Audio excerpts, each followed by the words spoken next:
हम लोग माधुर्य कादम्बरी के तृतीय अमृत वृष्टि के 10वें सेक्शन को पढ़ रहे हैं। डिस्कशन हो रहा था कि दो प्रकार के चैतन्य हैं, ईश्वर स्वतंत्र चैतन्य और अस्वतंत्र चैतन्य। स्वतंत्र चैतन्य में दो भेद थे, जो माया का स्पर्श नहीं करते हैं अर्थात विष्णु तत्व, और जो स्वेच्छा से माया का स्पर्श करते हैं तो शिव तत्व। अस्वतंत्र चैतन्य में बहुत सारे भेद थे, आपने सुना था, अविद्या से आवृत, अविद्या से अनावृत। और उस चार्ट को भी एक बार देख लेना सही रहेगा। अस्वतंत्र चैतन्य के दो भेद हुए अविद्या आवृत, तो हम सब लोग बद्धजीव जो हैं वो सब उसमें आ जाएंगे। अविद्या से आवृत अनावृत के दो भेद हो गए। ईश्वर शक्ति द्वारा अनाविष्ट, उसमें ज्ञान साधक जो निर्विशेष मुक्ति प्राप्त करते हैं, और भक्ति साधक जो भगवान की नाम रूप गुण आदि के सुख का अनुभव करते हैं। अविद्या अनावृत में ही एक सेक्शन होगा ईश्वर शक्ति द्वारा आविष्ट। उसमें जो ज्ञान शक्ति जो कि स्पिरिचुअल एनर्जी का एक अंश है, उससे आविष्ट सनक आदि, और उसके बाद माया शक्ति अर्थात माया के अंशभूत सृष्टि शक्ति से आविष्ट ब्रह्मा जी आदि सब बातें हुई थी। और अब बात यहाँ पे फिर से आ रही है कि विष्णु और शिव में अभेद होने पर भी विष्णु ही उपास्य। अब ये क्यों है, समझ गए ना आप? देखिए, क्योंकि भगवान विष्णु माया का संपर्क करते ही नहीं हैं। तो अगर कोई व्यक्ति निर्गुणत्व को प्राप्त करना चाहता है तो वह शिव जी की नहीं विष्णु की उपासना करेगा। भगवान विष्णु और शिव जी में कोई भेद नहीं है, लेकिन एक भेद है, और वो ये है कि शिव जी माया का स्पर्श करते हैं और भगवान विष्णु करते ही नहीं। तो अगर कोई निर्गुण होना चाहता है, नहीं होना चाहता तो फिर कुछ भी करे, लेकिन अगर वो चाहता है कि वह मोक्ष मुक्ति प्राप्त करके भगवान के पास जाए, तो वह उसको भगवान विष्णु की ही उपासना करनी होगी। स्वयं शिव जी बोलते हैं, मुक्ति प्रदाता विष्णु एव न संशय। दुर्गा जी को बोलते हैं पद्म पुराण में कि मुक्ति प्रदान करने वाले एकमात्र विष्णु है, इसमें कोई संशय नहीं करना चाहिए। तो ये नामापराध से हम कैसे बचेंगे? अगर कोई कहे कि शिव ईश्वर हैं, शिव ही ईश्वर है, विष्णु नहीं है, या कोई कहे कि विष्णु ही ईश्वर है, शिव नहीं है, तो ये दोनों अपराध बन जाएंगे। क्योंकि शिव जी विष्णु तत्व ही हैं, लेकिन वह विष्णु तत्व जो माया को स्पर्श कर रहे हैं। लेकिन अब हम लोग शिव जी की पूजा क्यों नहीं कर रहे हैं? क्योंकि माया को स्पर्श करते हैं। एग्जाम्पल बहुत पहले मैंने दिया था, जीव गोस्वामी जी समझाते हैं कि जैसे कोई एक दिया है, दीपक है, अब उसके चारों ओर कालिख हो तो उससे वह प्रकाश नहीं मिल पाएगा जो कि एक क्लियर दीपक से प्राप्त होगा। यद्यपि दोनों दीपकों में शक्ति बराबर ही है। उसी प्रकार से कुछ ग्रहण कर पा रहे इस बात को। जैसे आप देखो कि पहले जमाने में वो क्या मुझे दिख रहा है, मतलब आप लोगों को समझा पाऊंगा कि नहीं, लालटेन कहते थे, क्या कहते थे, जिसमें वो एक शीशा लगा रहता था, याद है? तो अब कुछ देर जलने के बाद उसकी धुआं जो है वो उसके शीशे में भर जाता था, तो वह प्रकाश नहीं मिलता था जो कि आपको क्लियर शीशे में मिलता है। सब लोग को उदाहरण समझ में आ रहा है ये वाला? यस, फिर साफ करते थे। तो अब शिवजी जो है, अंदर की लौ वही है, लेकिन आसपास जो है वो कालिक है, इसकी वजह से वह प्रकाश प्राप्त नहीं हो पा रहा है। प्रकाश मिलता है लेकिन वैसा नहीं मिलता है। तो आप देख भी सकते हैं कि जो लोग केवल शिवजी की उपासना करते, जैसे रावण है या अन्य लोग भी, तो उनको कोई ज्ञान हो रहा हो ऐसा कुछ नहीं है। लेकिन भगवान विष्णु की जो उपासना करता है, वो चाहे अब गलत रीजन से भी करे, आगे जाकर वो ठीक हो ही जाता है। फॉर एग्जाम्पल, माता दिति ने प्रार्थना करी थी, भजन किया था इंद्र को मारने वाला पुत्र प्राप्त करने के लिए, लेकिन देखिए वो ठीक हो गई। तो क्योंकि भगवान निर्गुण हैं, इसलिए भगवान विष्णु से संबंधित सारी वस्तुएं निर्गुण ही रहेंगी, उसमें माया का स्पर्श है ही नहीं। तो जब भगवान की सेवा करेगा तो निर्गुण वस्तुओं की सेवन करने से उसका चित्त भी निर्गुण हो जाएगा। ये सीधी सीधी बात है। लेकिन इसका मतलब ये नहीं है कि भगवान विष्णु और शिव जी में भेद है, ये नहीं कहना चाहिए। भेद नहीं है, क्योंकि वही विष्णु जो है वो माया को स्वीकार किए हुए। उम्मीद है कि बात यहाँ पे बिल्कुल समझ में आ गई, कि अब हम पढ़ेंगे आप लोग को समझ में आ जाएगा। इस प्रकार चैतन्य के एक रूपत्व के कारण श्री विष्णु और शिव में अभेद ही सिद्ध होता है। कौन सा चैतन्य है ये? अगर मैं पूछूं कि विष्णु कौन से चैतन्य है, तो आप क्या बोलोगे? स्वतंत्र चैतन्य, और शिव कौन से चैतन्य है? स्वतंत्र चैतन्य। तो दोनों अभेद हो गया, ठीक है। निष्काम साधकों को निर्गुणत्व और सगुणत्व के कारण अपने उपास्यत्व तथा अनुपास्यत्व का विचार करना चाहिए। यह भी क्लियर हुआ। जो निष्काम साधक है उसको विचार करेगा कि भाई भगवान विष्णु तो माया का स्पर्श करते ही नहीं, तो मेरे लिए उपास्य कौन होंगे? भगवान विष्णु। और अनुपास्य कौन होंगे? शिव जी। ये बात है। यद्यपि दोनों में भेद नहीं है। क्यों? क्योंकि शिव जी माया का स्पर्श करते हैं। मेरे ख्याल से एकदम क्लियर हो गया होगा। चैतन्य के पार्थक्य के कारण ही श्री विष्णु और ब्रह्मा जी में भेद है कहीं कहीं। अब क्यों? क्योंकि ब्रह्मा जी अस्वतंत्र चैतन्य है और भगवान विष्णु स्वतंत्र चैतन्य है। कहीं कहीं पुराणों के वचनों में श्री विष्णु तथा ब्रह्मा में जो अभेद देखा जाता है उसे सूर्य और तदाविष्ट सूर्यकांत मणि के अभेद की तरह ही समझना चाहिए। ये समझ गए? सूर्यकांत मणि प्रकाश को परावर्तित करती है, फैलाती है। वह प्रकाश कहाँ से आ रहा है? सूर्य से आ रहा है। तो आप सूर्यकांत मणि को की सत्ता को सूर्य से अलग तो नहीं देख सकते हैं। तो उस दृष्टि से अभेद कहा जाता है। ऐसा नहीं कि ब्रह्मा जी और भगवान विष्णु में एकदम कोई भेद है ही नहीं। तत्वतः वो एक व्यक्ति नहीं है। अब कुछ बातें और अजीब सी आ रही हैं। किसी किसी महाकल्प में कोई ईश्वराविष्ट जीव ही शिव बनता है। मतलब शिव जी का कार्य करने के लिए कोई जीव को भी भगवान शक्ति प्रदान कर देते हैं। ये एकदम नई बात हम सुनने को मिल रही है। बिल्कुल हम धीरे धीरे जाएंगे इसमें। जैसा कि कहा गया है, क्वचित जीव विशेषत्वम हरस्योक्तम विधेरिव इति। कभी कभी श्री ब्रह्मा की तरह श्री शिव का भी जीवत्व माना गया। भाई यह तो स्पष्ट है कि ब्रह्मा जी जीवात्मा है। लेकिन यहाँ पे कुछ एक शास्त्र को कोट करते हुए कह रहे हैं कभी कभी ऐसा होता है, नहीं हमेशा नहीं होता है, लेकिन कभी कभी ऐसा हो सकता है कि शिव जी की पोस्ट को, ध्यान दीजिएगा कि हम शिव तत्व की बात नहीं कर रहे हैं, शिव जी की पोस्ट को कोई जीव धारण करे। ईश्वर की शक्ति प्रदान है उसको कि वह शिव जी की तरह कार्य करे। शिव तत्व नहीं बन जाएगा वो। देखिए तत्व तत्व ही रहता है, वो तत्व चेंज नहीं होता था। ये जीव तत्व थे, अब ये विष्णु तत्व बन जाएंगे, ऐसा नहीं है। भगवान विष्णु का कार्य तो कोई जीव कर ही नहीं सकता। ऐसा कभी हो ही नहीं सकता कि जीवात्मा के शरीर से असंख्य ब्रह्मांड निकले। लेकिन कभी कभी भगवत इच्छा से कह सकते हैं, क्या कह सकते हैं, भगवत इच्छा से किसी विशेष जीव को शिव जी का कार्य करने के लिए वैसे ही एम्पावर किया जा सकता है या किया जाता है जैसे कभी कभी ब्रह्मा जी नहीं मिलते हैं तो भगवान ही ब्रह्मा बन जाते हैं। तो वहां उस केस में ब्रह्मा जी जीवात्मा नहीं है, वहां विष्णु तत्व है। तो आप कहेंगे ऐसा कैसे हो रहा? तो भाई देखिए सीधी सी बात है, हम लोग तो जो शास्त्र में सुन रहे हैं उसके अनुसार स्वीकार कर रहे हैं। तो यहाँ पर शीला चक्रवर्ती बात बोल रहे हैं ऐसा, तो इसलिए स्वीकार कर लेना होगा कि भगवान की इच्छा से कभी कभी ऐसा हो जाता है। इसका मतलब यह नहीं कि वो दुर्गा जी के पति हो गए। दुर्गा जी के पति तो वही हैं जो शिव तत्व हैं, लेकिन अब यहाँ कुछ सृष्टि का कार्य, संहार का कार्य करने के लिए किसी जीव को एम्पावर किया था। यही बात समझ में आती, इतनी बात समझ में आई, उससे अधिक तो मैं कुछ नहीं कहूँगा। कल्प और महाकल्प से क्या मतलब? महाकल्प मतलब ब्रह्मा जी की परम आयु। शिव जी की पोस्ट पे वह जीवात्मा बैठा हुआ है, ये नहीं कि वह शिव तत्व हो गया।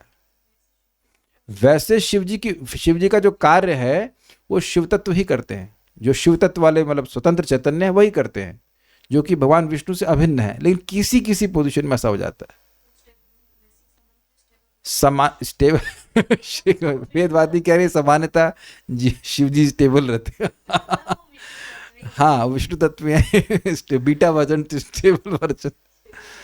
मतलब तमोगुण के अधिष्ठान के पोस्ट पे ना, यस तमोगुण को स्वीकार करते हुए, लेकिन ये नहीं सोच लेना चाहिए कि वो प्रकृति के पति या स्वामी भी हो गए। वैसा तो नहीं हो सकता है। उसको तो एकमात्र शिव जी हैं, मतलब जो शिव तत्व है। अच्छा भाई इतना बात हमको समझ में आ रही है। इससे कोई श्रेष्ठ अंडरस्टैंडिंग होगी तो शिव जी हम आशीर्वाद दें, हम समझा पाएंगे। इससे अधिक कोई हमको नहीं मिल रही है। इसी बात को हम समझ रहे थे। इस सेक्शन को बोलने में हमको बड़ा भय लग रहा था कि लोग पता नहीं कहें कि मैं क्या बोल रहा हूँ। इस श्लोक आपके सामने है, टीका आपके सामने, वो उसको यथावत बोल रहे हैं, उसको वैसे ग्रहण कर लेना चाहिए। इसलिए मेरे पीछे बोली माइक कहाँ है आपका? हाँ यस्तु नारायणं देवं ब्रह्मरुद्रादिदेवतैः यस्तु नारायणं देवं ब्रह्मरुद्रादिदैवतैः समत्वेनैव मन्येत स पाषण्डी भवेत् ध्रुवम्। समत्वेनैव मन्येत स पाषण्डी भवेत् ध्रुवम्। हरि भक्ति विलास 1/73। जो देव श्रेष्ठ श्री नारायण को ब्रह्मा रुद्रादि देवताओं के समान देखता है वह निश्चय ही पाषंडी है। यह शास्त्र वचन ब्रह्मा के संबंध में ही संगत होता है। पूरा पढ़ूंगा फिर समझाऊंगा। नोट: विष्णु के साथ शिव के भेद दर्शन में नामापराध और अभेद दर्शन में पाषंडित्व की प्राप्ति होती है। यद्यपि शास्त्रों के इन दो प्रकार के वचनों में विरोध देखा जाता है, किंतु इसका सामंजस्य यह है कि जहां भेद दर्शन में दोष कहा गया है वहां ईश्वर कोटि शिव के संबंध में कहा गया है, और जहां अभेद दर्शन में दोष कहा गया है वहां पर जीव कोटि शिव के संबंध में समझना चाहिए। ये बड़ा मजेदार पॉइंट है। इस श्लोक क्या कहता है? जो व्यक्ति भगवान नारायण को अन्य देवताओं को जैसे ब्रह्म रुद्र आदि के समान मानता है तो वह निश्चित व्यक्ति पाषंडी मतलब वेद में विश्वास नहीं रखने वाला है, क्योंकि वेद निर्णयित रूप से कहता है कि भगवान एकमात्र विष्णु है। तो ये कोई भी व्यक्ति ये कह रहा है कि भगवान विष्णु, शिव जी, ब्रह्मा जी सब बराबर हैं तो वह पाषंडी है। सपाषंडी भवेत् ध्रुवम्। और यह भी कहा जा रहा है कि जो भगवान विष्णु में और शिव जी में भेद देखता है वह नाम अपराध करता है। तो देखिए उस पर समझ लीजिए, शिव जी और भगवान विष्णु ये स्वतंत्र चैतन्य है, शिव तत्व की बात कर रहे हैं, तो वहां अगर भेद देखता है तो ये नाम अपराध हो गया। ठीक है। और इस श्लोक के अनुसार अगर कोई शिव जी में और भगवान नारायण में भेद देखता है, नहीं भेद नहीं देखता है, तो वह पाषंडी है। और ये तब होगा जब शिव जी उस केस में एक जीव होंगे तब। मैं रुका हुआ हूं, थोड़ा समझिए, ये घुमाने वाली बात हो जाती है। शिव जी जो शिव तत्व हैं, जो स्वतंत्र, ऐसे कर लीजिए, जो स्वतंत्र चैतन्य शिव जी हैं, क्या वो भगवान विष्णु से अलग हैं? नहीं, अलग नहीं है। वही विष्णु है जो कि माया को स्पर्श किए हुए हैं, वो लीला के रूप में है। माया लीला कह लीजिए, सृष्टि लीला कह लीजिए। तो वहां अलग देखना भेद, वहां उनको अलग देखना ये अपराध है। जैसे भगवान वराह में और भगवान कृष्ण में क्या भेद है? कोई भेद नहीं। तो जो भेद देखेगा वो अपराध करेगा कि नहीं करेगा? तो जैसे भगवान वराह सूकर लीला कर रहे हैं, लीलाएं कर रहे हैं, ऐसे ही भगवान सृष्टि लीला के लिए अपने आप को शिव के रूप में विस्तारित कर रहे हैं। तो समझने में तो कठिनाई नहीं है। जैसे भगवान वराह में और भगवान कृष्ण में कोई भेद नहीं देखते ना, उसी प्रकार से भगवान कृष्ण में और शिव जी में भेद नहीं देखना चाहिए। लेकिन शिव जी, हमारा भगवान कृष्ण यानी विष्णु, अपने आप को विस्तारित करते हैं शिव जी के रूप में और माया का स्पर्श करते हैं, तो ये उनकी लीला है। लेकिन तत्वतः वो अलग नहीं है। लेकिन भेद इस दृष्टि से है कि वही भगवान विष्णु माया का स्पर्श करते हैं। तो कुछ भेद भी है, भेदाभेद वाला सिस्टम है। लेकिन एकदम भेद देखने लग जाएगा, वो हीन है इत्यादि इत्यादि, तब फिर व्यक्ति अपराध कर देगा। हाँ पूछ लीजिए। ऑन है? ऑन नहीं शायद, वहां से पीछे से। हाँ पीछे। हरे कृष्ण प्रभु जी। प्रभु जी, शिव जी को भगवान के डिवोटी के रूप में देखना गलत? देखिए, शिव जी को भगवान के डिवोटी के रूप में देखना गलत नहीं है, लेकिन तत्व भी तो विचार कीजिए भाई। देखिए, यह तो हम सुन चुके हैं कि भगवान के विष्णु स्वरूप भी जिनसे वह विस्तारित होते हैं उनके प्रति उनका स्वामी भाव होता है। जैसे बलराम जी का भगवान कृष्ण के प्रति क्या भाव है? स्वामी का। बलराम जी से जो विष्णु तत्व विस्तारित होंगे उनका बलराम जी के प्रति स्वामी भाव होगा और खुद को वह भक्त मानेंगे। इसीलिए महाविष्णु का भगवान कृष्ण के प्रति क्या भाव है? कि कृष्ण मेरे स्वामी हैं। ये अजीब है, ये है अजीब। वो उनसे अलग नहीं है, लेकिन यह मान रहे हैं कि वे मेरे स्वामी हैं। आप भागवतम में आगे पढ़ेंगे, जब भगवान शिव मोहित हो गए थे तो वह बाद में बताते हैं पार्वती को, तुम पूछ रही थी ना कि कौन हमको, किस पे मैं ध्यान करता रहता हूं, संकर्षण भगवान पे ध्यान करते हैं ना, तो वह ध्यान करते, अब तुमको मालूम चला यही वो भगवान है। कौन भगवान? मोहिनी। मोहिनी विष्णु की शक्ति नहीं है, मोहिनी साक्षात भगवान है, विष्णु है। तो अब वो तो जब औरत बन सकते हैं, जो लड़की के रूप में आ सकते हैं लीला में, तब भी आप मानेंगे पुरुष? कौन मानेगा बताइए? एक वक्त तुमको पूछे कि शिव जी तो माया का से प्रभावित नहीं होते, तो मोहिनी से कैसे प्रभावित हो गए? तो हमने कहा वो मोहिनी से हुए कि मोहक से हुए? मोहित से। वो मोहिनी नहीं है, वो भगवान विष्णु है। मोहिनी मूर्ति भगवान विष्णु है, उनका स्वरूप लड़की वाला है, तो उससे क्या मतलब है?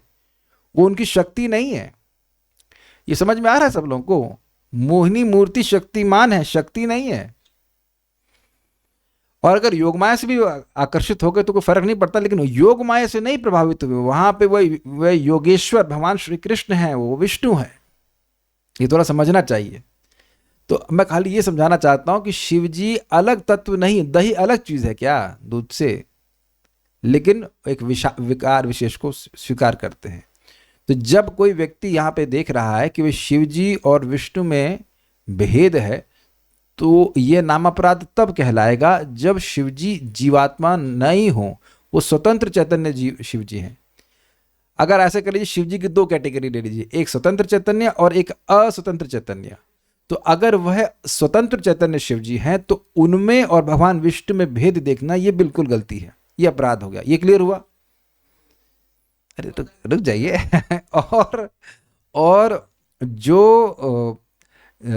और जो शिव जी को बिल्कुल भगवान विष्णु के बराबर कर दिया जाएगा, अगर वह शिव जी जीव तत्व हैं, तब भी वह पाषंडित्व का, पाषंडी मतलब नास्तिक कहा जाएगा उसको।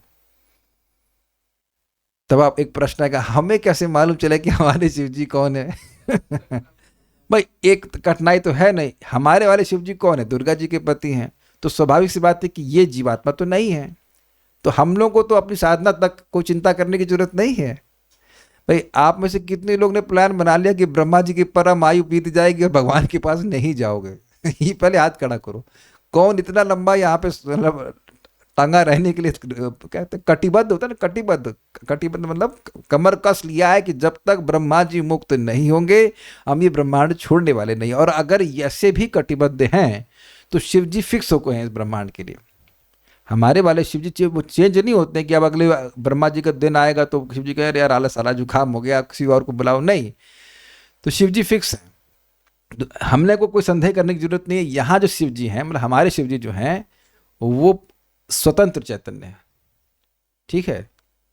तो अगर आप उनका भगवान विष्णु से भेद नहीं मानते हैं तो कोई दिक्कत नहीं है, सही है, मत मानिए भेद।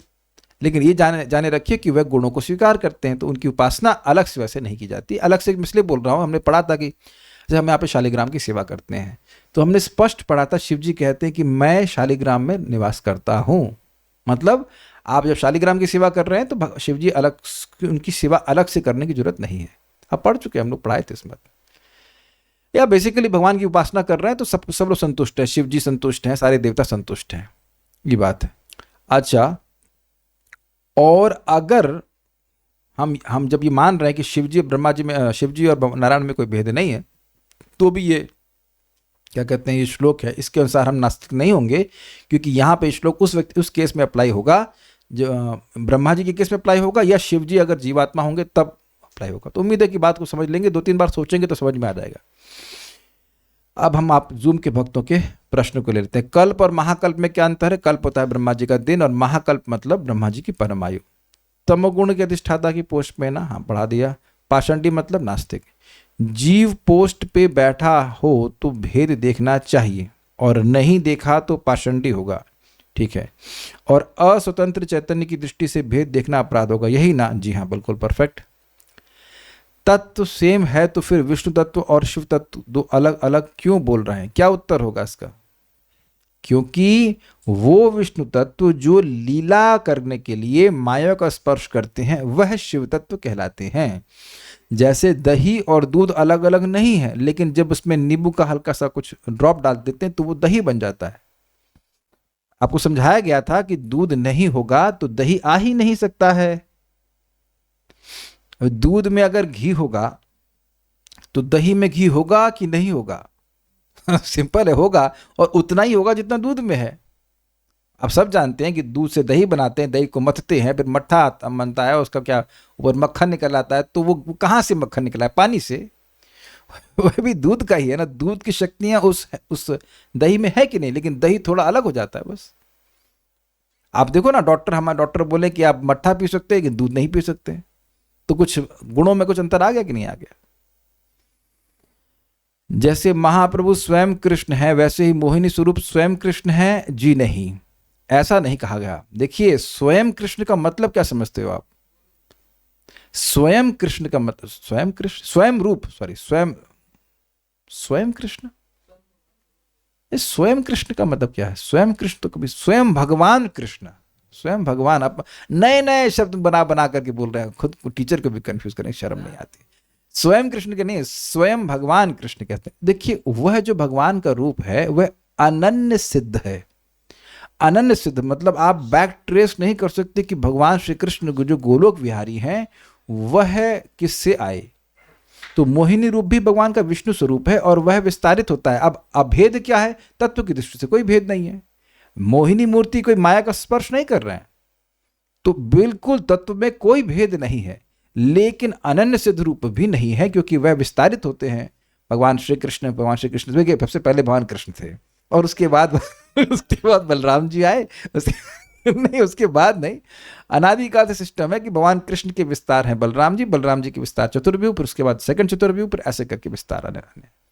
अब हमसे ये मत पूछिएगा कि मोहिनी मूर्ति के किसके विस्तार हैं, हमको नहीं पता इसके बारे में।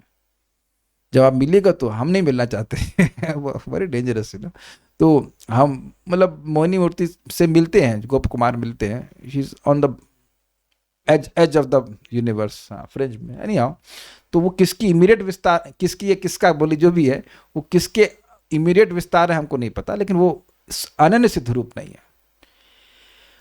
कोई को समझाना होता है शिव जी और कृष्ण जी को, तो भक्त बोलेंगे शिव जी को, या अब जो बताए वो बताएंगे। देखिए, नए व्यक्ति को आप कुछ नहीं बताएंगे। आप नए व्यक्ति को बताएंगे हरे कृष्णा कृष्ण कृष्ण हरे हरे, हरे राम राम राम हरे हरे। पहले दिन अगर मैं आपको बता दिया होता तो आप शायद दूसरी क्लास में आते ही नहीं। इस क्लास को समझने के लिए कुछ योग्यता चाहिए। आप साधना किए रहे हैं, कुछ शुद्ध जीवन जिएंगे तो इतना सूक्ष्म विचार समझ पाएंगे। नया व्यक्ति को तो ऊपर से चला जाएगा, क्या बात हो रही है। आप देख रहे हैं कि आज थोड़ा प्रोसेसर पे लोड पड़ रहा है दिमाग से बुद्धि में लगा नहीं क्या बोल रहे हैं। मैं इसको पढ़ा था, जब मैं जो से पढ़ाना नहीं था ग्रंथ, जब मैं पहले पढ़ा था तो मैं चक्कर खा गया कि बोल क्या रहे हैं। इस only now I little bit understand की बात क्या हो रही। प्लस हम लोग किसी ऐसे ब्रह्मांड को नहीं जानते जिसमें शिव जी जीव तत्व हो, तो कोई शास्त्र का वचन लेकर के कुछ बोल रहे हैं चक्रवर्ती पा, तो सही ही बोल रहे हैं, लेकिन इसको ग्रहण करना थोड़ा मुश्किल है, क्योंकि जो हमारी अभी तक की अंडरस्टैंडिंग है वो थोड़ी सी इससे हिलती है हल्के से। ये बात है। शिव जी त्रिगुणातीत हैं या किसी गुण को टच करते हैं? आपके आज ही आए क्लास में, जब विष्णु तत्व ही विकार स्वीकार करके शिव तत्व हैं, तो अब गुणों को स्वीकार की हुई स्थिति में काहे भजन करें सिद्धि भगवान का कर लें, यही समरी है ना। जी हाँ, कहने का मतलब यह है कि देखिए, बात बहुत सिंपल है। आप गुणों को पार करना चाहते हो कि भौतिक वस्तुएं इकट्ठी करना चाहते हो, ये पहले सेलेक्ट कीजिए, अपनी चॉइस दीजिए। अच्छा, नहीं मैं गुणों को पार करना चाहता, तो गुणों को पार करना चाहते हैं तो एकमात्र भगवान विष्णु ही उपास्य हैं, ये बात है। यद्यपि शिव जी भी भगवान विष्णु ही हैं, लेकिन क्योंकि गुणों का संपर्क किए हुए हैं तो वह आपको गुणों के पार नहीं लेके जाएंगे। अब तो इससे सामान्य और इस तरह से मैं आपको नहीं समझा सकता, इतनी सी बात है। कहाँ गए? अब मजेदार बात है, अपराध क्या है जरा देखिए। विष्णु ही ईश्वर हैं अथवा शिव ही ईश्वर हैं, ऐसा विवाद अपराधजनक है। अब मैं पूछूंगा, कल्याण प्रभु माइक ऑन कीजिए। विष्णु ही ईश्वर हैं, क्या गलती है इसमें? इसमें भगवान शिव जी का जो विष्णु तत्व है वो इग्नोर किया जा रहा है। थोड़ा सा आवाज का गेन बढ़ा, इसका गेन कम कीजिए। यहाँ से जो लाल वाला तार है ना, उसका नीचे नहीं उसकी रेंज पे देखिए, गेन कम कीजिए थोड़ा सा। हाँ कम कीजिए, हाँ कम, वही सही, वही। हाँ बस, अब बोलिए, ऑन कीजिए। हरे कृष्ण। हाँ अब सही है। जो भगवान शिव जी के विष्णु तत्व है वो इग्नोर किया जा रहा है इसमें। विष्णु ही, बस एक यही समझ लीजिए, विष्णु ही ईश्वर हैं, शिव ईश्वर नहीं हैं। मैम ये बोल रहा हूं तो क्या गलती किया इसमें? इसमें हरे कृष्ण, इसमें अपराध ये हो रहा है कि भगवान शिव जी जो है वो विष्णु तत्व ही है, तो वो इग्नोर किया जा रहा है। यस, कि शिव जी जो स्वतंत्र चैतन्य शिव जी हैं उनको इग्नोर किया जाए। ईश्वर मतलब he is not controlled by anyone. तो अब ईश्वरत्व जो है शिव जी का, उसकी हानि हो रही है यहाँ पे। समझ में आ गया? अच्छा, अब दूसरा कोई कहे कि विष्णु ईश्वर नहीं है, शिव ही ईश्वर है, तब बोलिए। तो भगवान विष्णु को इग्नोर किया जा रहा है। बस, तो दोनों ही स्वतंत्र चैतन्य हैं, उनको वैसे ही स्वीकार करना पड़ेगा। यद्यपि शिव जी और विष्णु में भेद नहीं है, लेकिन शिव जी माया को स्वीकार करते हुए भी ईश्वर हैं, ये याद रखना चाहिए। बहुत शुरुआत में भक्ति के मुझे भगवान शिव बोलने में कठिनाई होती थी। अभी अपराध हुआ कि नहीं मेरे द्वारा? और ये अपराध तत्व को ना जानने की वजह से होता था। तो हम क्वालिफाई करके बोलते थे कि देवादिदेव शिव जी, ऐसे करके बोलते। But saying Bhagwan Shiva is absolutely all right, क्योंकि भगवान विष्णु से वो अभेद ही है उनका, बस वो स्पर्श कर रहे हैं। Does that make sense? वो स्वयं भगवान नहीं है, लेकिन भगवान, जैसे हम लोग बोलते हैं भगवान बलराम जी, तो ऐसे ही भगवान शिव भी आपको बोलना पड़ेगा। गड़बड़ हो जाएगा, बड़ा तत्व की वजह से मिस्टेक हो सकती है। तो देखिए कितना सूक्ष्म रूप से अपराध बन जाता है। लोग कहते हैं कि भाई वैष्णव के रूप में बोलना चाहिए, लेकिन भगवान नहीं बोलना चाहिए। लोग कहते हैं कि मतलब जो नए भक्त हैं वो ऐसा सोच सकते हैं, नए भक्त ऐसा सोचेंगे, भगवान शिव क्यों कहते हैं? परम पूज्य राधा गोविंद महाराज कई बार प्रवचन में भगवान शिव कहते हैं, तो क्यों कहते हैं? अब समझ में आ रहा है? तो तत्व को समझने से शिव जी के प्रति अपराध नहीं होगा। वो केवल वैष्णव नहीं है, ध्यान दीजिएगा। मैंने क्या कहा? मैंने ये नहीं कहा कि वैष्णव नहीं है, मैंने कहा कि केवल वैष्णव नहीं है, उनका तत्व तो अलग ही डिजाइन का है, अलग है वो। अच्छा, भगवान भी गुणों की वस्तु देते हैं। अब देखिए ये प्रश्न क्या ठीक है? ये प्रश्न गलत है। भगवान, ये ऐसा प्रश्न क्यों करते हैं, हमको समझ में नहीं आता। भगवान ऐसी कौन सी चीज है जो नहीं देते हैं? एको बहुनाम यो विदधाति कामान, वो सब कुछ तो वही देते हैं ना। पहली बात तो ये है। देखिए निष्पक्ष रूप से परमात्मा के रूप से सबको दे रहे हैं कि नहीं दे रहे हैं, लेकिन परमात्मा के रूप में वो दे रहे हैं तो सब लोग उनकी उपासना तो नहीं कर रहे हैं ना। Is it not? जितने भी लोग जगत में हैं उनको देने वाले तो भगवान ही है ना। एक हंसी की बात थी, हमको इस पे हंसी आई थी। वो भारत पाकिस्तान का युद्ध होने वाला है, तो एक व्यक्ति बोलते हैं कि अभी तो जल रोकने की बात है, हो सके तो हवा भी रोक देना चाहिए। अब ये बताइए कि ऐसा हो सकता है कि पाकिस्तान में हवा जाने से रोक दे हम? क्यों साइंटिस्ट में ऐसा हो सकता है? तो ये दिखा रहा है कि हवा देने वाले भारत और पाकिस्तान एक दूसरे को नहीं है, हवा देने वाले कौन है? भगवान है। अब परमात्मा के रूप में तो पाकिस्तान के लोग नहीं मान रहे ना भगवान को, तो क्या भगवान नहीं दे रहे हैं? आप मेरी बात समझिए, सारी भौतिक वस्तु भगवान ही दे रहे हैं, लेकिन सभी लोग भगवान की उपासना नहीं कर रहे हैं। जो उपासना करेगा वो निर्गुण होगा, लेकिन वस्तुएं तो भगवान ही दे रहे हैं ना। हमको बड़ा भाई अरे लड़ो यार, लेकिन कम से कम हवा तो मत रोको। और रोक भी नहीं पा रहे हैं एक्चुअली रोक सकते भी नहीं है काफी इंटरेस्टिंग है। भगवान विष्णु और शिव जी दोनों ईश्वर हैं। यस, दोनों ईश्वर हैं, लेकिन भेद समझते हुए कि एक निर्गुण है और एक सगुण, मतलब गुणों। देखिए अब निर्गुण का भी सही अर्थ समझे। निर्गुण मीन्स बियॉन्ड मोड्स, नॉट कि बिना गुणों के, और सगुण मीन्स विद मोड्स, गुणों के संग में। हम शिव जी को भोग प्रसाद ले सकते हैं? देखिए नहीं ले सकते आप। क्यों नहीं ले सकते हैं? क्योंकि जिसने इस प्रकार से शिव जी को भोग लगाया उसकी बुद्धि में क्या बसा हुआ है कि शिव जी जो एक स्वतंत्र ईश्वर हैं। जैसे दही की क्या स्वतंत्र सत्ता है दूध से, तो जो व्यक्ति इस प्रकार से भोग लगा रहा है वो उनको ना तो वैष्णव मान रहा। अगर वैष्णव मान रहा होता तो फिर तो भगवान को अर्पण करके आप शिव जी को देते, तो इसमें तो कोई कठिनाई नहीं है। नंदग्राम में हम जानते हैं कि पहले भगवान कृष्ण बलराम जी को भोग लगता है, फिर शिव जी को लगता है, तो उसका महाप्रसाद सब पाते ही है, इसमें कोई कठिनाई नहीं है। जगन्नाथपुरी में सब जानते हैं कि पहले जगन्नाथ जी को भोग लगता है, फिर बिमला देवी, दुर्गा देवी, उनको भोग लगता है, फिर हमको मिलता है, तो वो तो कठिनाई नहीं है। लेकिन जिसको आप, जहाँ से आप ले रहे हो शिव जी का प्रसाद, उनसे पूछो। परम पूज्य राधा गोविंद महाराज बता रहे थे कि Ujjain, is it not Ujjain, Ujjain में महाकालेश्वर हैं, तो वहाँ क्या कहते हैं वो भभूति, जो राख, कॉर्प्स को क्या, शव वाली जो राख होती है, वो अर्पण की जाती है, भस्म। तो वो महाराज को दी गई, मगेश भोले बाबा का प्रसाद है।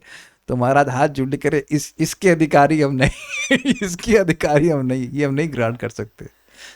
तो आपको समझ में आना चाहिए कि वे नंदग्राम में शिव जी की उपासना कैसी हो रही है, भक्त के रूप में हो रही है।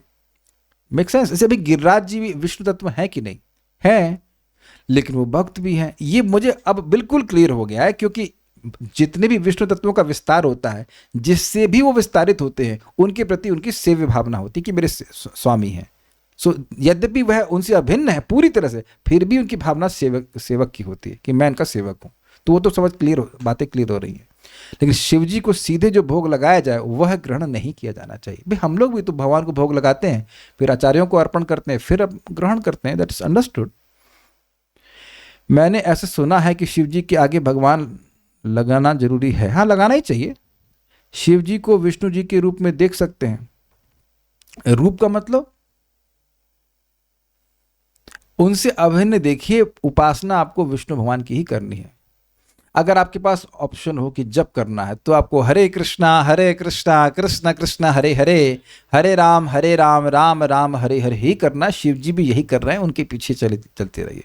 उमा कहूँ मैं अनुभव अपना, सत हरि भजन जगत सपना।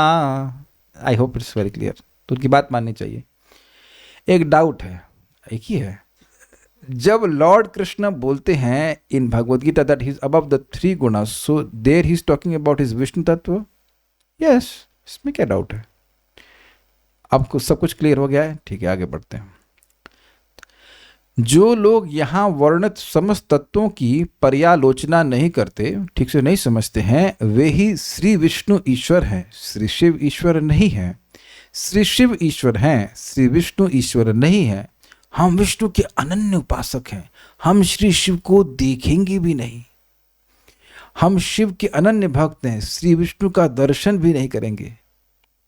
इस प्रकार विवादग्रस्त बुद्धि होकर ऐसा नामापराध करते हैं और दोनों को ही असंतुष्ट करते हैं, भगवान विष्णु को भी और भगवान शिव जी को भी। ऐसा अपराध होने पर भगवत इच्छा से दैववश यदि अपराधी व्यक्ति को किसी तत्वज्ञ महत्पुरुष का संग प्राप्त हो जाए और उनके द्वारा इस विषय में प्रबोधित होने पर यदि उस अपराधी व्यक्ति को श्री शिव का श्री विष्णु से अभिन्न स्वरूप का विश्वास हो जाए, तब नाम संकीर्तन के द्वारा अपराधी व्यक्ति का उक्त नाम अपराध क्षय हो सकता है। तो बिल्कुल स्पष्ट है। अगर ऐसी हम बात सोचते हैं या सोची थी, तो आप शिव जी को मन में स्मरण करके कि शिव जी, आपके प्रति मेरा अपराध हो गया, मुझे क्षमा कर दीजिए, ऐसी भावना रख सकते हैं। और भगवान से भी प्रार्थना कर सकते हैं कि आपके प्रिय शिव जी का आपके प्रति हमारा अपराध हो गया, हम अज्ञ थे, हमको नहीं पता था, हमें माफ़ कर दीजिए। बस भगवान बहुत सॉफ्ट है, एंड शिव जी ऑल्सो। अरे भाई, जो कोई बेवकूफ़ है, बेवकूफ़ है, उसको नहीं पता है तो क्या करेगा? वो तो जो सुना सुनाई बात है उसी पर विश्वास करेगा। तो ये भी वो समझ रहे हैं कि ये जो अपराध इसने किया है, ये कोई हाउ टू से मतलब अज्ञान में किया है। लेकिन ये सब सुनने के बाद भी अगर ना स्वीकार करेगा, तब फिर गलत है। तो वे ठीक नहीं इस प्रकार से।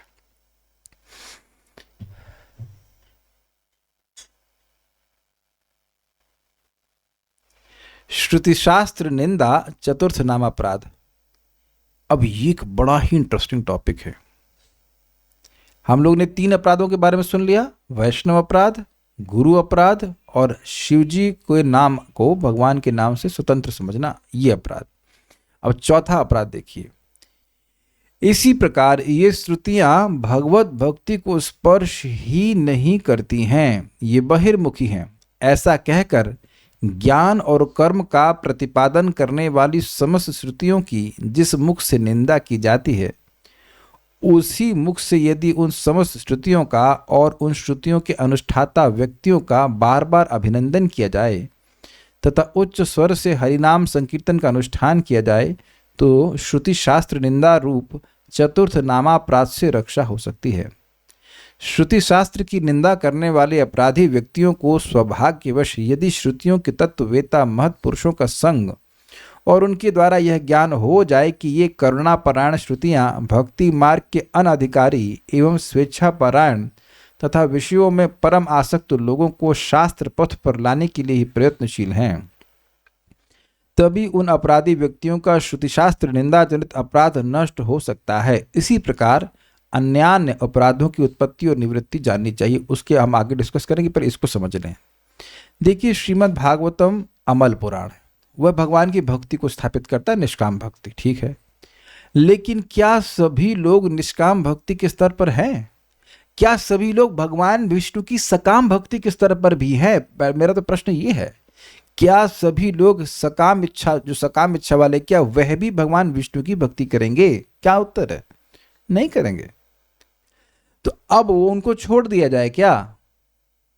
तो वेद जो है वह सभी को अपने फोल्ड में लाना चाहता है। एग्जैक्टली, तमोगुण, रजोगुण, सतोगुण अलग अलग प्रकृति के लोग हैं, तो वो उन लोगों के हिसाब से, उनकी मानसिकता को देखते हुए, उनकी चेतना को देखते हुए ऐसे उपदेश दिए जा रहे हैं कि तुम इंद्र की उपासना करो, तुम इसकी उपासना करो, तुम इसकी उपासना करो, और ऐसे करके जो वह नियम पालन करते हैं तो क्रमशः क्रमशः उनका उत्थान होता है। ये बात है। तो ठीक है, वो इंस्ट्रक्शंस हमारे लिए नहीं है, लेकिन उनकी निंदा करना यह ठीक नहीं है। कुछ समझ रहे हैं ना बात? आप जानते हैं कि 18 पुराण है और कुछ 6 का विभाजन किया गया है, और वह भी 3 प्रकार के लोगों के लिए, 3 प्रकार, तमोगुणी लोगों के लिए 6 प्रकार के, रजोगुणी लोगों के लिए 6 प्रकार के, और सतोगुणी लोगों के लिए 6 प्रकार के। Hope it's clear. तो ऐसा गुनगारी तो फालतू है, ऐसा कोई बात नहीं कहनी चाहिए। और आप ये भी देखेंगे कि कुछ लोग जैसे हमारी देवी भागवत पुराण पढ़ लेते हैं, तो अब उनका विश्वास हो जाता है कि दुर्गा जी ही श्रेष्ठ है, या शिव पुराण पढ़ लेंगे तो उनका विश्वास हो जाता है तो शिव जी ही श्रेष्ठ हैं। तो वो कम से कम उपासना तो करेंगे। अगर वो किसी को श्रेष्ठ नहीं मानेंगे तो केवल अपने को श्रेष्ठ मानेंगे, तो उनसे तो बहुत अच्छे हैं ना जो लोग उपासना कर ही नहीं रहे। आप समझ गए होंगे बात। तो इसलिए वेदों का निंदा नहीं करनी चाहिए। कुछ यहां पे कहते हैं क्या? ठीक है, सो विल स्टॉप, नॉट स्टॉप, हम नॉट स्टॉप। आगे नाम की महिमा में अब देखिए, चक्रवर्ती पाद ने केवल 4 नाम अपराधों के बारे में चर्चा करी है, और क्या है आगे के भी अपने आप समझ लेना। तो ये माथुर कादम्बनी का मूल टेक्स्ट नहीं है। मूल टेक्स्ट समाप्त हो गया चतुर्थ अपराध तक, लेकिन अब बात विचार आ ही रही है, और बहुत सुंदर से नोट यहाँ पे नोट्स जो दिए गए थे उसमें ये सारे बाकी 6 अपराधों का वर्णन है, तो उसको भी हम लोग पढ़ेंगे। समझ में आ गया? क्योंकि वो समझ रहे हैं कि बाकी 6 अपराध को सोचेंगे। लेकिन एक चीज आपने देखा कि अगर कोई व्यक्ति केवल नाम जप करे और तत्व को ना सुने तो वो गलती करता रह सकता है। Is it not? तो यही बात प्रभुपाद जी ने उन माता जी को बोला। वो माता जी एक प्रभुपाद की शिष्या थी, वो पूछ रही हैं रिकॉर्डिंग में, वो हैं समवेयर आई थिंक ब्राजील की होंगी, तो पूछ रही हैं, बिल्कुल ओपनली प्रभुपाद से पूछ रही हैं, ट्रांसलेशन व्यक्ति कर रहा है कि ये माता जी पूछ रही हैं कि अगर वो केवल जप करें और आपके ग्रंथों को ना पढ़ें तो चलेगा? तो प्रभुपाद समझाए कि देखिए, आपके गुरु जी ने, मतलब प्रभुपाद जी ने पुस्तकें लिखी है ताकि आप पढ़ें, और आप नहीं पढ़ रही हैं तो ये अवज्ञा है। तो अवज्ञा करोगी गुरु जी की तो ये नामापराध होगा, तुम प्रगति कैसे करोगे? देखिए, नामापराध से भौतिक लाभ जरूर मिल जाता है, कोई संदेह नहीं है, लेकिन व्यक्ति की आध्यात्मिक प्रगति नहीं हो पाती है। तो आप स्पष्ट समझ रहे हैं कि चीजों को ठीक ठीक समझने से हम अनावश्यक अपराध नहीं करते, क्योंकि देखिए मन में तो भगवान बैठे हैं ना, वो देख रहे हैं कि मेरी शिव जी के प्रति क्या बुद्धि है। तो अब हमने जब सुन लिया है तो भगवान शिव को भगवान शिव बोलने में कोई कठिनाई नहीं आनी चाहिए, क्योंकि असमान मन से शुरू होता है, स्वीकार करते हैं कि नहीं? और ये तो आप लोग बहुत से लोगों से मिले होंगे जो सबको बराबर कर देते हैं, जैसे होता है ना वो फावड़ा लेकर के मिट्टी बराबर कर देते हैं। तो बराबर करने वाले तो बहुत ही घूमते हैं भाई, सब बराबर, जिसको मानो वो सब बराबर है।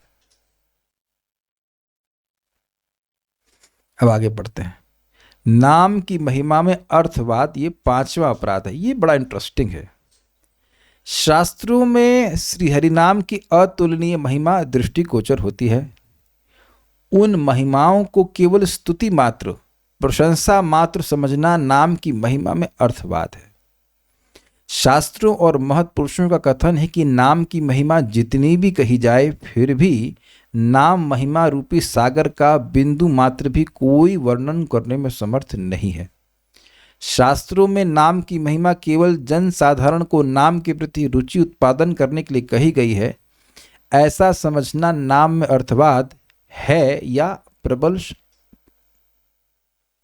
अपराध? हाँ, नाम में अर्थवाद है या प्रबल अपराध है? यथार्थतः श्रुति शास्त्रों के वचनों और महाजनों की वाणी में जो नाम की महिमा देखी व सुनी जाती है वह नाम रूपी सूर्य के लिए शूद्र खद्योत की भांति अत्यंत शूद्र है। ये समझे बात? खद्योत मतलब होता है वो जो क्या कहते हैं उसको, इंग्लिश भूल गया उसकी, अरे जो टिमटिमाता है रोशनी, कीड़ा होता है वो, जुगनू, एग्जैक्टली जुगनू। अब कहाँ जुगनू और कहाँ सूर्य? तो कह रहे हैं कि शास्त्र में और महाजनों की वाणी से जो नाम की महिमा बोली जा रही है वो नाम की महिमा जो सूर्य के समान है उसका बस वैसा ही अंश है जैसे कि सूर्य के प्रकाश की तुलना में एक जुगनू की रोशनी। जब ये कहा जा रहा है कि एक ही नाम से अनंत जन्मों के पाप नष्ट हो गए, तो ये कोई ज्यादा नहीं बोला जा रहा है, ये थोड़ा बोला जा रहा है। तो अब जो अर्थवाद करेगा वो क्या कहेगा? देखो समझ लीजिए, अर्थवाद का फंडा क्या है? बढ़ा चढ़ा के बोलना। जैसे कि ये लोग कहते हैं कि अगर आप चतुर्मास करेंगे कर्मकांडी तरीके से तो आपको अक्षय पुण्य मिलेगा और आप हमेशा हमेशा के स्वर्ग में रह के रहोगे। अब एक ये स्पष्टता है अर्थवाद है, क्योंकि स्वर्ग ही हमेशा रहने वाला नहीं है। जब बिल्डिंग ही नहीं हमेशा रहेगी तो तुम कैसे रहोगे? सोचने वाली बात है ना। लेकिन लोगों को कुछ पुण्य करने में प्रवृत्त कराने के लिए श्रुति ऐसा बोलती है। लेकिन जब भगवान के नाम के संबंध में कहा गया कि एक ही नाम से अनंत जन्मों के पाप नष्ट होते हैं, अयम ही कृत निर्वेश जन्म कोटि हंसामपि यद व्याजहार विवश नाम सस्त्वयनम हरे। अयम मतलब दिख रहा है अजामिल ऐसे दिखा कर बोल रहे हैं ये यही।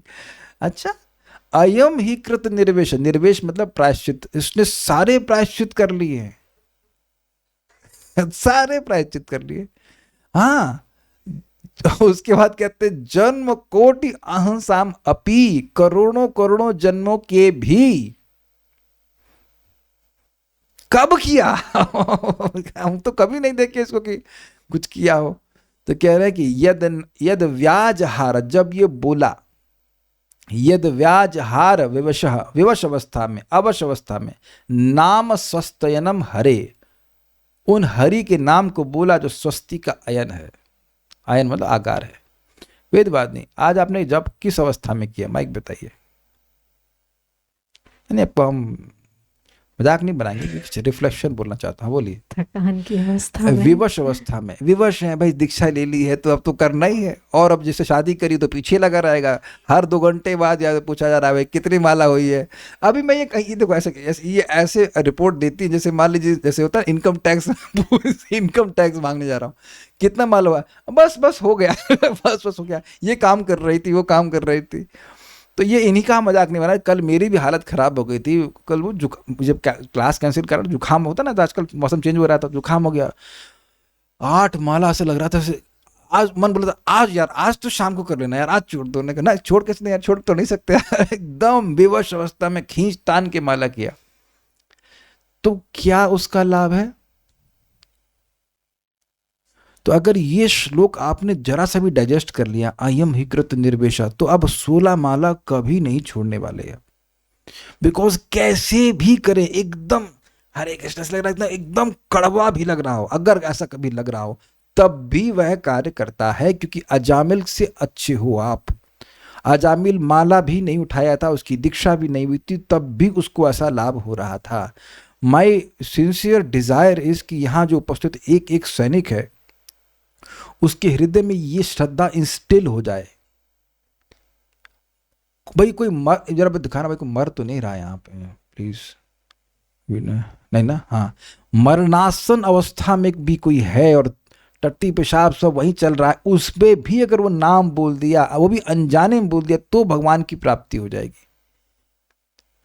ऑल्दो मैं शायद मैं ये नवा अपराध कर रहा हूँ, पता नहीं कोई व्यक्ति अश्रद्धालु होगा तो उसको कहेगा क्या बोल रहा है ये, लेकिन मैं नहीं बोल रहा हूँ। देखिए मैं आगे लिख सकता हूँ अपने शुभ कृष्णदास फूल नंबर 1, लेकिन नाम इतना बड़ा लिख नहीं सकते। I am fool number 1, that is the first level of intelligence, कि मैं मूर्ख हूँ, शास्त्र, मैं कंडीशन सोल हूँ। भाई मैं जानता ही नहीं कि मैं हूँ कौन, मैं तो ये बोलता रहता हूँ कि मेरा लीवर है, मेरा लीवर, ये नहीं बोल देता हूँ कि ये किसका लीवर है ना, मेरी आंतों में सूजन है, मेरे लीवर ये खराब है, मेरा ये, ऐसी बातें हम लोग बोलते रहते हैं। ये नहीं बोलते मेरा दिमाग खराब लेकिन ये नहीं पूछते ये है किसका भाई। तो हम है ना मूर्ख, बोलिए हम मूर्ख हैं, और आप भी हैं सब, क्योंकि सभी लोग पहचान कर रहे अपनी देह से। तो हमारी आपकी बात का मतलब क्या है, कोई मतलब ही नहीं है, शास्त्र की बात का मतलब है। जब भी आपका एकदम ना डाउन हो, आप लोग नहीं समझ पा रहे होंगे, आप लोग शब्द अनर्थ निवृत्ति क्रॉस कर गए होंगे तो शायद घन तरला नहीं होता होगा, लेकिन जिस दिन आपका जब फैल जाए, तरल हो जाए, तो घन कीजिए उसको शास्त्र के विचार से, बुद्धि से, कि भाई ये फायदा करता ही है। ऐसे में पता है, ट्रिक बता रहा हूँ को, बहुत अगर लगे, जाओ मॉर्निंग वॉक पे थोड़ा मन को टहला लो, चलो तुम टहलाने चलते हैं टहला करके माला जब करा दीजिए, बस हो जाता है। That's how you do it. तो ये सब मैं समझा रहा हूं कि ये नामाभास का लाभ है, ये नाम का लाभ नहीं बोला जा रहा है। नामाभास मतलब किसी को इंगित करने के लिए बोल रहा है। अनंत कहाँ गया तो जैसे मैं पूछ रहा हूं अनंत कहाँ गया, तो नाम थोड़ा बोल रहा हूं उस तरह से भगवान का, मैं तो बच्चे का नाम ले रहा हूं। ऐसा बोलने से भी अनंत जन के पाप नष्ट होते हैं, बताइए हद है कि नहीं। हरी मिर्च है घर में कि नहीं, तो अब उनको बोलता हूँ 2-3 हरी मिर्च ले आओ, तो वही पाप खत्म सारा। अब ये चीजें लोग विश्वास नहीं कर पाते, लेकिन लोग विश्वास किस चीज पे करेंगे, आप शास्त्र पे करिए ना थोड़ा। इसीलिए भक्त लोग जब दीक्षा के लिए बोलते तो मैं कहूँ भाई थोड़ा रुक जाओ, थोड़ा शास्त्रीय श्रद्धा आपके हृदय में इंस्टिल हो जाए, उसके बाद आप दीक्षा ले लीजिए, नहीं तो वो दीक्षा बाहर लगेगी। क्या हमारे गुरु जी हमको दे दी 16 माला जप करने के लिए, ये हम रियलाइज बातें बोल रहे हैं एकदम, और क्या गुरु जी बोले क्यों कह दिया इज लाइक दैट, तो टेक सम टाइम। तो ये बात समझ में आ रही है। इसलिए ऐसा कहना कि अरे नाम को बहुत बढ़ा चढ़ा कर बोला गया है ताकि लोग करें, ये गलत है। यस एग्जैक्टली, जितनी नाम की महिमा है वो कोई वर्णन कर ही नहीं सकता। कृतिते निर्वक्तुम महिमा ना कृतिते वक्तुम कृतिते निर्वक्तुम, क्या श्लोक है भाई, यानी कौन ऐसा महान व्यक्ति है जो आपकी महिमा का वर्णन कर सकते। हाँ, नाम प्रभवती करके श्लोक है, स्वयं रूप गोस्वामी बोल रहे हो। रूप गोस्वामी जी कौन है, जो नाम के बारे में क्या उनका फीडबैक है कि भाई एक बार कृष्ण बोलते हैं तो सोचते हैं कि अरे भगवान गलती की है, क्या भगवान ने ब्रह्मा जी गलती की, एक ही मुख दिए, कम से कम करोड़ मुख देना चाहिए था और अरबों कान देने चाहिए, तब मैं नाम को, एक नाम का आस्वादन कर सकता था। तो वो थोड़ा हिंट दे रहे हैं, तो उम्मीद है कि आप समझ पा रहे होंगे कि इस नाम पर अर्थवाद लग ही नहीं सकता है। नाम की कुछ कुछ महिमा बताई जा रही ताकि हम जप करें, लेकिन नाम की पूरी महिमा वर्णन करने की क्षमता किसी के पास में नहीं, कोई शास्त्र, किसी साधु, किसी के पास नहीं है। इसलिए जो कुछ नाम की महिमा शास्त्र में लिखी गई है उसमें अर्थवाद की कल्पना करने का कोई भी कारण नहीं है। तो सबको समझ में आ गया अर्थवाद। अच्छा, नाम महिमा को भली भांति जानने वाले महत् पुरुषों के संग के अभाव के कारण ही ये अपराध हुआ करते हैं। ये याद है आपको कि साधु संग के बाद भजन क्रिया और भजन क्रिया के बाद अनर्थ निवृत्ति, लेकिन साधु संग उड़ा नहीं सकते आप। Make sense? साधु संग भी सभी जगह देखेंगे कि अपराध से बचने का एकमात्र तरीका है साधु संग, साधु संग, साधु संग। जो साधु समझा है इस बात को वह ठीक ठीक बताएंगे, तो हम उस अपराध को नहीं करेंगे। सिंपल। देखिए, एक प्रश्न आ सकता है कि अगर नाम की ऐसी महिमा है तो मुझे अनुभव क्यों नहीं हो रही है? भाई देखिए, अनुभव ना होना ये मेरी गलती है। बहुत बार तो ये भी हो सकता है कि हम इन अपराधों को कई बार कर रहे हैं। अब आप किसी का अपराध कर रहे हैं तो उससे ये कैसे उम्मीद कर सकते हैं कि वो पूरी कृपा करे? कुछ ग्रहण कर पा रहे हैं बात? नाम कोई एनर्जी नहीं है, वो एनर्जेटिक है, एक व्यक्ति है। तो व्यक्ति का अगर कोई अपराध कर देगा तो वो भी स्वेच्छा है कि वो आपको पूर्ण लाभ ना दे। I hope it is very clear. तो अब हम धीरे धीरे करके जब अपराधों से बचेंगे तो नाम प्रभु प्रसन्न हो जाएंगे और फिर आपको अनुभव प्राप्त होने लग जाएगा। तो आप ये देख रहे हैं कि इस श्रवण करने से इन सारे अपराधों से काफी हद तक बड़ी आसानी से बचा जा सकता है। बात समझने वाली होती है, ठीक है। यदि ऐसे नाम परायण महत् पुरुषों का संग हो जाए और उनके मुख से हरिनाम की महिमा को सुना जाए, तब अपराधी का कलुषित मन शुद्ध हो जाता है। कृता अपराध के लिए, जो अपराध किया है उसके लिए अनुताप के साथ एकांतिक रूप में नाम प्रभु के शरणागत होकर निरंतर नाम कीर्तन से अपराध क्रमशः दूर होते हैं। ये बात समझ में आ रही है। अनुताप एक बहुत इंपॉर्टेंट पॉइंट है। अगर हम किसी भी महान व्यक्ति के प्रति अपराध करते हैं, जाने अनजाने कैसे भी, तो पहली चीज क्या आती है? जब ये रियलाइजेशन होता है कि हमने अपराध किया है, तो अनुताप होता है कि हमसे गलती हो गई। इसके बिना तो अपराध का मार्जन हो ही नहीं सकता। हो सकता है? बताइए। आप अपने आप को रखो, आप एक व्यक्ति हो, अगर कोई व्यक्ति अपराध कर दे आपके प्रति और उससे कोई पछतावा नहीं है, तो क्या वो अपराध नष्ट होता है? नहीं होता ना। You don't feel satisfied. Make sense? तो ये बात है। नाम जप नहीं बंद करना है, लेकिन ये विचार, अगर हमने गलती करी है तो पछतावा होना चाहिए। अरे हम तो बड़ी गलती कर दी, तो ऐसा नहीं करना चाहिए था। यहां भी तो आप देखिए, भगवान की सेवा में कभी कभी कोई गलती होती है। जैसे मैं उस दिन बता रहा था कि ये पूछी मेरे को कि दाल भुनी है कि नहीं भुनी, और मैं बस उठाई था और उत्साह में शिक्षा गुरु बनने चालू हो गए, जाके वो भूनना चालू कर दिया। इन्होंने याद दिला, अरे आप नहाए नहीं। हमने वो अच्छा। तो ये गलती स्वीकार करी ना मैंने कि हाँ भाई ये गलती हो गई हमसे। इतना तो कम से कम अवेयरनेस होनी चाहिए ना। देखिए, बैक ट्रैक कीजिए, रिवर्स इंजीनियरिंग कीजिए कि अपराध नहीं होता तो हम लोग नाच रहे होते, हम लोग बोल रहे होते वाई 16, वाई नॉट 16,000, मैं एक्सपीरियंस कर रहे होते। तो अपराध कुछ है पिछले जन्म का या इस जन्म का, जो कुछ भी है, तो उसको हम लोग विवेक के द्वारा, शास्त्र ज्ञान के द्वारा समझें कि कौन से हो रहे हैं, उनसे बचने का प्रयास करें। कुछ और पूछते हैं क्या भक्त यहाँ पे? भगवान तो सर्व समर्थ हैं, तो उनका नाम भी है, तो सारी महिमा बता ही कहाँ सकते हैं नाम प्रभु जी की, जो ज्यादा बोलेंगे। Yes, that's a fact. ठीक है। एक मैं भक्त का डाउट आपके सामने रखूंगा, बड़ा इंटरेस्टिंग। कह रहे हैं कि भगवान गीता में कह रहे हैं कि सर्वधर्मान परित्यज्य माम एकम शरणम व्रज, और मैं तुम्हारे सारे पापों को नष्ट कर दूंगा। और भागवत कह रही है कि नाम संकीर्तनम यस्य सर्व पाप प्रणाशनम। तो ये तो अलग अलग लग रहा है। एक तरफ लग रहा है कि भगवान की शरण में गए तो पाप नष्ट हुए, और दूसरी तरफ लग रहा है कि व्यक्ति ने अपनी शक्ति सारे पाप नष्ट किए, नाम संकीर्तन किया, उसके पाप नष्ट हो गए। अब आप देख रहे हैं कैसे अपराध बन रहा है। नाम उच्चारण करना और भगवान की शरण में जाना ये अलग अलग वस्तु है। मैं उनको ये पूछा कि आप नाम और नामी में ही भेद कर दिए। अगर मैं पूछूं कि भगवान की शरण में जाओगे तो उसका मतलब क्या है? कैसे शरण में जाओ, कहाँ है भगवान? तो वहां बिल्कुल स्पष्ट है कि भक्ति की जो अनुकूल चीज है उनको ग्रहण करेंगे, बेसिकली भक्ति करेंगे। तो भक्ति की अनुकूल सर्वश्रेष्ठ वस्तु क्या है? नाम उच्चारण करना। तो आप इनमें भेद कैसे देख रहे हो? तो मैं ये देख रहा था कि तत्व को न समझने से लोग बड़े कंफ्यूज रहते हैं, और ऐसा लगता है उनके मन में भावना आ जाती है कि दो बात बोली जा रही है। दो बात तो नहीं बोली जा रही। नाम और नामी में भेद ही कहाँ है? जो भेद हमको दिख भी रहा है वो हमारे कलुषित चित्त की वजह से दिख रहा है।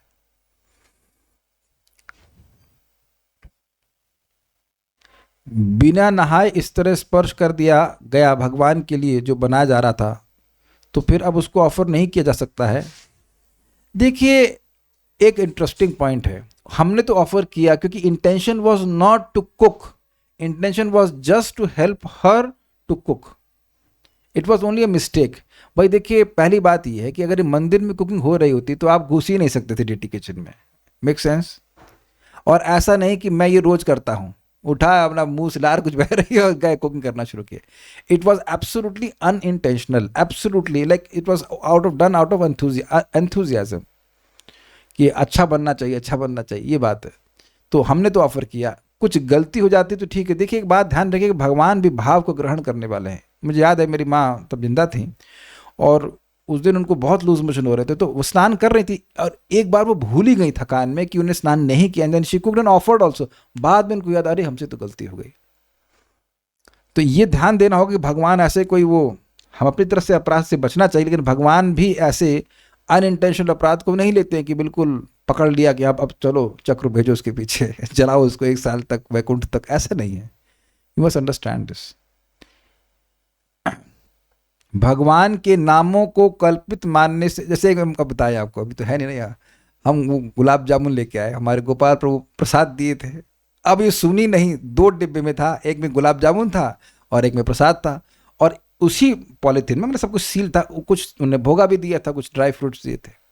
तो मैंने कहा कि देखो डब्बे में वो प्रसाद है और बाकी सब भोगा है, तो ये सोच लें कि गुलाब जामुन भी जो है वो भोगा है, वो था प्रसाद। और यहाँ क्लास चल रही थी तो हम खिचड़ी ने भोग लगाया, उसने गुलाब जामुन ही भोग लगा दिया।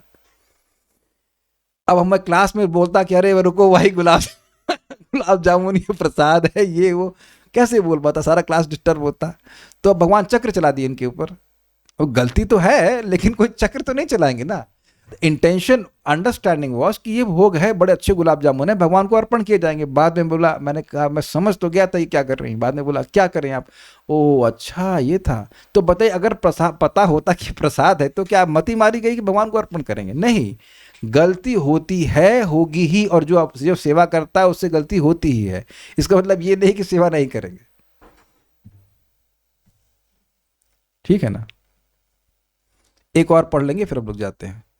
भगवान के नामों को कल्पित मानने से छठा अपराध होता है। एक प्रश्न कुछ भक्त कह रहे हैं, बिना स्नान किए जप कर सकते हैं कि? हाँ, हम तो आज सुबह किए थे, तो पता नहीं है। अब उठ गए, मान लीजिए आप 2 बजे गए तो उठ गए, तो 2 बजे स्नान करना शुरू करते हैं तो। बल्कि यार मेरा तो बड़ा अच्छा अनुभव भाई, पहले जब जूम वगैरह नहीं था तो हम लोग 2015 के पहले की बात बता रहा हूँ, तो हम लोग सुबह 2 बजे उठ जाते थे और तब स्नान वान तो करते नहीं थे, पानी पिया और तेज धमाधम चैंटिंग करना शुरू करते थे। बड़ा मजा आता था, बड़ा उठते ही धाड़ से चैंटिंग करना शुरू करते थे। एटलीस्ट लाइक 12 माला कर लिया, फिर स्नान किया, फिर मंदिर चले गए। हम लोग सुन चुके ना शास्त्र का वचन कि जो नाम का लुब्धक है उसके लिए कुछ उच्चिष्ट नहाना वहाना कोई नियम नहीं है। डेटी वर्शिप करते हुए भक्त का फोन आ जाए तो बात करना अपराध है, ये अपराध जरूर है।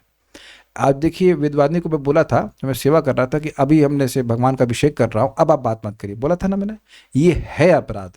भगवान की सेवा करते समय कुछ और बात करना बिल्कुल ठीक नहीं। एक बार हम पिछले घर में मैं भगवान का अभिषेक कर रहा था और मैं दूसरे भक्त से कुछ बात करने लगा, वेरी बैड अभिषेक, मतलब मुझे बहुत खराब लगा था। ये कोई सामान्य कार्य नहीं है। Is it not? Your offering water to Krishna, means very great service, exalted. यहाँ तक कि एक बार मैं किसी से बात कर रहा था, कोई कुकिंग करते समय मेरा नमक डबल चला गया, तब से मैं बहुत गुस्सा हो जाता हूँ। अगर कोई मैं कुकिंग कर रहा हूँ और पिछले बीच में करे तो नहीं। इधर यू हियर कीर्तन या नामोच्चारण करते रहिए, ये चीज़ ठीक नहीं है। आप लोग कितने लोगों का प्रयास, कभी कभी प्रयास करना मुझे कॉल करके और देखना कितनी बार उठता है फ़ोन। नहीं उठेगा, मैं पूरा 24 आवर साइलेंट पे ही रखता हूँ। आप टेलीग्राम कीजिए, हम बिल्कुल हम रिस्पॉन्ड कर देंगे। काहे उठाना? मैं अपनी बात करूँ, मैं तो बिजनेस में का व्यक्ति नहीं हूँ, करना नौकरी कर रहा हूँ। I just keep it in silent. तो जो माता जी है वो उन्हें प्रश्न किया, वो भी साइलेंट पे रखिए ना डेटी वर्शिप के समय। भगवान से भी यदि कोई महत्वपूर्ण है, बाद में बोल देना भाई हम सेवा कर रहे थे। अच्छा ये बता दीजिएगा अगर किसी ने आप सेवा कर रहे हो, किसी ने फ़ोन किया, बाद में बोलो प्रभु मैं सेवा कर रहा था, तो अपराध देगा, जान मार देगा, वहां से वो चक्र भेज देगा, भगवान इसने मेरा अपराध किया, उधर चक्र चलाइए इसको। You have to understand this things should not be compromised. सिर्फ लेक्चर सुन सकते हैं वो अपराध नहीं है। हाँ लेक्चर सुनिए ना, लेक्चर सुनिए, कीर्तन सुनिए, कोई दिक्कत नहीं। भोग लगाते हुए हम ईयरफोन्स में लेक्चर सुनती हूँ, इज इट ओके? वो भी ठीक है। एक सटल पॉइंट है, अब घर में दूसरे लोग परेशान ना हो तो ईयरफोन लगा लीजिए, लेकिन अगर दूसरे लोग परेशान नहीं होते हैं तो वो कथा जो आप लगाएंगे, जो उसका शब्द है वो भोजन में भी प्रवेश कर जाएगा। कुछ समझ रहे हैं बात? जो हम बोलते हैं वो भोजन में प्रवेश करता है। तो that is a special advantage, ऐसा किया जा सके बशर्ते घर में झगड़ा ना हो। लेकिन हम तो थोड़ा अलग जा रहे हैं, हम वापस नाम अपराध पे आ रहे हैं। एक पढ़ लें और ठीक है। भगवान के नामों को कल्पित मानने से छठा अपराध होता है। ये इंटरेस्टिंग है। मायावादी और भौतिक कर्मवादी, निराकार, निशक्तिक मतलब जिसमें कोई शक्ति नहीं है, और नाम रूप रहित ब्रह्म को परम तत्व मानते हैं। जो लोग ऐसा मानते हैं कि ऋषियों ने अपने कार्य की सिद्धि के लिए राम, कृष्ण आदि नामों की कल्पना की है, वे अपराधी हैं। ये बहुत जबरदस्त बात है। मतलब ये लोग कहते हैं कि असली तत्व जो है वो निर्विशेष ब्रह्म है। उसका नाम क्या है? कुछ नहीं है। नाम नहीं है, रूप नहीं है, गुण नहीं, कुछ नहीं है, उसी से ये राम कृष्ण आ रहे हैं। तो ऋषियों ने गढ़ लिया है राम और कृष्ण नाम। गणना समझते हैं? गणना मतलब क्रिएट कर दिया। This is very bad. ये अपराध बहुत खराब अपराध है। ये अपराध होने से नाम की कृपा मिलना ही संभव नहीं है। आप लोग ऐसे नहीं हो, लेकिन मैं बता रहा हूं कि ये अपराध कभी नहीं करना चाहिए। हरि नाम काल्पनिक नहीं है, वरन नित्य और चिन्मय वस्तु है, और इसकी सृष्टि नहीं हो सकती है कि चिन्मय वस्तु है। भक्ति के द्वारा चिद इंद्रियों पर आविर्भूत मात्र होते हैं। मतलब क्या हुआ? इसका मतलब ये हुआ कि जब हम लोग चाहते हैं कि जीभ पर भगवान का नाम आए तो नाम प्रभु प्रकट होते हैं। हरे कृष्णा कृष्णा कृष्णा हरे हरे, हरे राम राम राम हरे हरे। ये लगता है कि मैं बोल रहा हूं और आप बोल रहे हैं, लेकिन ऐसा नहीं है। हम केवल इच्छा करते हैं कि नाम प्रभु आए और नाम अपनी शक्ति से हमारी जीभ पर आते हैं। उम्मीद है कि बात समझ में आ गई होगी। भक्ति के द्वारा चिद इंद्रियों पर आविर्भूत मात्र होते हैं। सदगुरु और वेद शास्त्र यही शिक्षा देते हैं। अतः हरिनाम को परम सत्य मानना चाहिए। उन्हें कल्पित समझने से कभी भी नाम प्रभु की कृपा नहीं पाई जा सकती। जैसे मैं कहूं कल्याण प्रभु आप कल्पना है, कैसा लग रहा है आपको? You are not reality, you are not real. अरे भाई, तो अब यही आप कहेंगे ना, प्रभु जी ये आपकी कल्पना है कि मैं कल्पना हूं। आप में से कितने लोग मानेंगे कि आप कल्पना हैं और आप असली व्यक्ति नहीं हैं? सोचिए, हम लोग बाल के अग्रभाग बित्ता बराबर के 10,000वां हिस्सा हैं, तब ये मानने को तैयार नहीं है कि हम लोग कल्पना है। तो जो अनंत हैं उनको कल्पना मानना कितना बुरा लगेगा बताइए। ये देखिए, ये मूल अपराध है। जो चीज चिन्मय है, स्पिरिचुअल है, उसको भौतिक मानना, और जो भौतिक है उसको स्पिरिचुअल मानना, यही सब मायावादियों का रगड़ा है। इसलिए इनसे तो कभी नहीं सुनना चाहिए, कभी नहीं सुनना चाहिए। Even if they are chanting Hare Krishna, वो हरे कृष्णा बोल जरूर रहे हैं, इनकी मति ये कभी नहीं होती है कि भगवान है। ये बात है। देखो, हम लोग को रियलाइजेशन नहीं है, लेकिन हमारा शास्त्रीय अंडरस्टैंडिंग है कि भाई हम लोग भक्ति करते रहेंगे, जैसे जैसे हमारी भक्ति बढ़ेगी हमको समझ में आ जाएगा, रियलाइजेशन हो जाएगा। Make sense? इसको थोड़ा समझिए। हम लोग हरिनाम चिंतामणि में पढ़े थे। देखिए, 2 प्रकार के नामाभास होते हैं, और ये नामाभास अंडरस्टैंडिंग के अंतर से हो जाता है। एक हुआ छाया नामाभास और दूसरा हुआ प्रतिबिंब नामाभास। तो देखिए, प्रतिबिंब नामाभास में क्या है? सूर्य है और उसका रिफ्लेक्शन किसी घड़े में आ रहा है। तो अब घड़े में जो व्यक्ति देख रहा है सूर्य को, वो क्या वो सूर्य को देख रहा है? वो सूर्य को नहीं देख रहा, उसके रिफ्लेक्शन को देख रहा है। तो उसे कहते हैं प्रतिबिंब नामाभास। ये जो मायावादी हैं, या तो ये नामापराध करते हैं और या फिर प्रतिबिंब नामाभास, जिससे कुछ मुक्ति वगैरह मिल सकती है थोड़ी बहुत, लेकिन उसमें सूर्य को देख ही नहीं रहे। अब भक्त लोगों के संग क्या है? छाया नामाभास, जिसमें बादल है, सूर्य उस तरफ है बादल के परे, और मैं यहां हूं। तो अब ये बताइए कि जैसे ही बादल हटेंगे तो मैं देखूंगा किसको? सूर्य को देखूंगा। दोनों ही लोग अनर्थ से युक्त हैं, मायावादी साधक भी और एक भक्त साधक भी। लेकिन जो मायावादी साधक का अनर्थ अगर मान लीजिए कुछ हटा, तो भी वो देखेगा क्या? सूर्य के प्रतिबिंब को देखेगा। लेकिन भक्त का अनर्थ हटा तो किसको देखेगा? वो सूर्य को देखेगा। उम्मीद है कि समझ में आ रही होगी बात। तो ये तत्व का बोध होने से बड़ा अंतर पड़ जाता है। भाई, मैं भगवान के महिमा को अभी क्यों समझ नहीं पा रहा हूं? क्योंकि अनर्थ रूपी बादल है, लेकिन नाम प्रभु नाम ही है, सॉरी नामी ही है, ये समझना चाहिए। When I chant Krishna, Krishna is present, but because of my unclean heart, I am not able to understand. ऐसा नहीं है कि मैं नाम का अनुभव नहीं कर पा रहा हूं पूर्णतः, तो कुछ नाम में गड़बड़ है, मैं पूरी तरह से अनुभव नहीं कर पा रहा हूं। लेकिन नाम प्रभु की दया मांगेंगे, रोज महाप्रभु से मांगेंगे कि महाप्रभु हमारे 10 अपराध नष्ट हो, तो अनर्थ जैसे जैसे छटते जाएंगे आपको नाम का अनुभव होता जाएगा। उम्मीद है कि इस बात को बिल्कुल आसानी से आप समझ पा रहे हैं। अगला नाम अपराध काफी बड़ा है, तो उसको हम लोग कल देखेंगे। कोई प्रश्न किसी भक्त का है तो मैं देख लेता हूं। प्रभु जी, भोग लगाते हुए नॉट कुकिंग। देखिए, भोग लगाते हुए लेक्चर नहीं सुनना है। लगाते हुए, इफ लगाते हुए का मतलब आप बोल रहे हैं नमो विष्णु पादाय कृष्ण पृष्ठाय भूतले इत्यादि, अगर आप वो मंत्र पढ़ रहे हैं, then you focus on the mantras. कैसे अब लेक्चर आप एक ही टाइम में बोल भी लेंगे और सुन भी लेंगे, कैसे होगा हमको नहीं समझ में आ रहा। तो उम्मीद है कि आपके प्रश्न का उत्तर हो गया। ऐसा कौन करता है? जब आप मंत्र उच्चारण कर रहे हैं, जो भी आप योर कॉन्शियस की गुरु महाराज को दे रहे हैं, गुरु महाराज आगे उसको फॉरवर्ड कर रहे हैं, तो वो तो अंडरस्टूड है कि आप उस टाइम आप पॉज कर सकते हैं, इसमें कठिनाई नहीं है। एक साथ बहुत सारी चीज़ें करना हमेशा ठीक नहीं होता है। मैं ये नहीं कह रहा हूँ कि हमेशा गड़बड़ होता है, लेकिन हमेशा ठीक भी नहीं होता है। पर एक हाथ से आप लड्डू खाएं, दूसरे हाथ से अगरबत्ती ऑफर तो आप नहीं कर सकते हैं। जब आप कुकिंग करते हो तो उस समय मतलब बहुत ज़्यादा बुद्धि नहीं लगानी पड़ती है। You can hear and you can, that's very good. लेकिन जब ऑफरिंग कर रहे हैं तो कैसे आप लेक्चर सुनोगे, हमको तो नहीं समझ में आ रहा है। क्या नाम जप और कथा सुनते सुनते भागवतम की लीलाएं भी दिखने लगती हैं? लेकिन अभी टाइम लगेगा, मेरे को नहीं दिख रही हैं, और शायद आप मेरे पीछे हैं, हो सकता आगे होंगे पता नहीं, लेकिन it will take lot of time, don't worry, it will come whenever it comes. ठीक है, सो यहाँ तक तो हो गया, so will stop here now. Shri Shri Madhurya Kadambini की जय, श्रील प्रभुपाद की जय, निताय गौर प्रेमानंदे।